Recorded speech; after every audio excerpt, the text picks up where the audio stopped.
யோசபாத் உண்மையாக கர்த்தரை தேடின மனிதன் என்பதை நாம் இங்கே தெரிந்து கொள்ளலாம். 2 நாளாகவும் 18வது அதிகாரத்திலே 4வது வசனம் சொல்லுகிறது, பின்னும் யோசபாத் இஸ்ரவேலின் ராஜாவை பார்த்து கர்த்தருடைய வார்த்தையை இன்றைக்கு விசாரித்து அறியும் என்றான் என்று சொல்லி நாம் வாசிக்கிறோம்.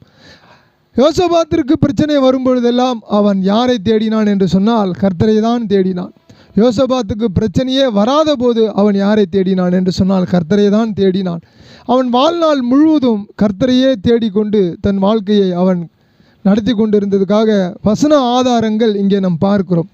யோசபாத் இன்னும் ஒரு காரியத்தை அவன் என்ன செய்தான் என்று சொன்னால், பின்னும் யோசபாத் இஸ்ரவேலின் ராஜாவை பார்த்து கர்த்தருடைய வார்த்தையை இன்றைக்கு விசாரித்து அறியும் என்று சொல்லி அவன் சொல்லுகிறான். ஆகவே நீங்களும் நானும் ரொம்ப கவனமாக நம்முடைய வாழ்க்கையில் நடக்கக்கூடிய ஒவ்வொரு காரியங்களை குறித்தும் கர்த்தருடைய வசனத்தை நாம் ஆராய்கிறோமா, கர்த்தருடைய வசனத்தை நாம் விசாரித்து அதை செய்கிறோமா என்று சொல்லி பார்த்தால் இந்த யோசபாத்தை போல நாம் நடப்பது கிடையாது.